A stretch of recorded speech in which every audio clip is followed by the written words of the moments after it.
And I actually think something's already gotten a little off track in society about all of that. And I don't know. I think like I'm, I don't, I thought I'd be older by the time I felt like the old guy complaining about the youth. But I think we've lost something. And I think that we need more striving, maybe more risk taking, more like explorer spirit. What do you mean by you think we've lost something? I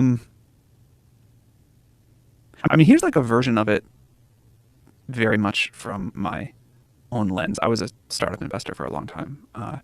And it often was the case that the very best startup founders were in their early or mid 20s or late 20s, maybe even. And now they skew much older.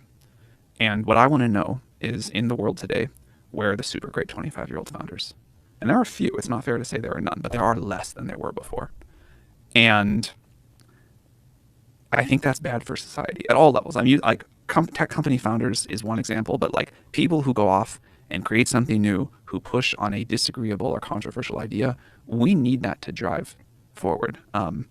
We need that sort of spirit. We need people to be able to, put out ideas and be wrong and not be ostracized from society for it, or not have it be like, something that they get canceled for or whatever. We need people to be able to take a risk in their career because they believe in some important scientific quest that may not work out or may sound like really controversial or bad or whatever. Certainly when we started OpenAI and we were saying, we think this AGI thing is real and could be done, unlikely, but so important if it happens. And all of the older scientists in our field were saying, those people are irresponsible. You shouldn't talk about AGI. That's like, they're like selling a scam, or they're like, they're kind of being reckless and it's going to lead to an AGI winter. Like, we said we believed. We said at the time, we knew it was unlikely, but it was an important quest. And we were going to go after it and kind of like fuck the haters. That's important to a society. What do you think is the origin? Like, why do you think there are less young people that are doing those kind of things now as opposed to a decade or two ago? I am so interested in that topic. I'm tempted to blame the education system, but I think that like interacts with society in all of these strange ways. It's funny. There was this like thing all over my Twitter feed recently trying to talk about like what caused the drop in testosterone in American men over the last few decades. And no one was like, this is a symptom, not a cause. And everyone was like, oh, it's the microplastics, it's the birth control pills, it's the whatever, it's the whatever, it's the whatever. And I think this is like not at all the most important piece of this topic, but it was just interesting to me sociologically that there was only talk about it being about what caused it, not about it being an effect of some sort of change in society. But isn't what caused it, well, there's biological reasons why, like when we talk about the phthalates and microplastic pesticides, environmental factors, those are real. Totally. And I don't like, again, I'm so far out of my depth and expertise here. It was just interesting to me that the only talk was about like biological factors and not that somehow society can have some sort of effect. Well, society most certainly has an effect. Do you know what the answer to this is? I don't. I mean, I've had a podcast with Dr. Shanna Swan, who wrote the book Countdown, and that is all about the introduction of petrochemical products and the correlating drop in testosterone, rise in miscarriages, the fact that these are ubiquitous endocrine disruptors, that when they do blood tests on people, they find some insane number. It's like 90+% of people have phthalates in their system. And I appreciate the metal cups. Yeah, we try to mitigate it as much as possible, but I mean, you're getting it. If you're microwaving food, you're fucking getting it. You're just getting it. If you eat processed food, you're getting it. You're getting a certain amount of microplastics in your diet, and estimates have been that it's as high as a credit card of microplastics per week in your body. You consume a credit card of that a week.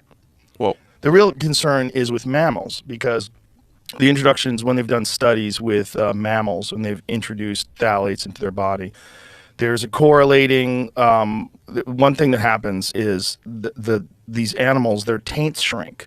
Like the taint of the mammal, when you look at males, it's 50% to 100% larger than the females. with the introduction of phthalates on the males, the taints start shrinking, the penises shrink, the testicles shrink, sperm count shrinks. So we know there's a direct biological connection between these chemicals and how they interact with bodies. So that's a real one. And it's also the amount of petrochemical products that we have, the amount of plastics that we use. It is such an integral part of our culture and our society, our civilization. It's everywhere. And I've wondered if you think about how these territorial apes evolve into this new advanced species, wouldn't one of the very best ways be to get rid of one of the things that causes the most problems, which is testosterone? We need testosterone. We need aggressive men and protectors. But why do we need them? We need them because there's other Right. aggressive men that are evil, right? So we need protectors from ourselves. We need the good, strong people to protect us from the bad, strong people. But if we're in the process of integrating with technology, if technology is an inescapable part of our life, if it is everywhere, you're using it, you have the Internet of Everything that's in your microwave, in your television, your computers, everything you use. As time goes on, that will be more and more a part of your life. And as these plastics are introduced into the human biological system, you're seeing a feminization of the males of the species. You're seeing a downfall in birth rate. You're seeing all these correlating factors that would sort of lead us to become this more peaceful, less violent, less aggressive, less ego-driven thing. Which the world is definitely becoming over Yeah. time. And I'm all for less violence, obviously. But I don't. Look, obviously, testosterone has many great things to say for it and some bad tendencies too. But I don't think a world, if we leave that out of the equation and just say like a world that has a spirit that, we're going to defend ourselves, we're going to we're going to find a way to like protect ourselves and our tribe and our society into this future, which you can get with lots of other ways. I think that's an important impulse. More than that, though, what I meant is about, if we go back to the issue of like, where are the young founders? Why don't we have more of those? And I don't think it's just the tech startup industry. I think you could say that about like young scientists or many other categories. Those are maybe just the ones that I know the best.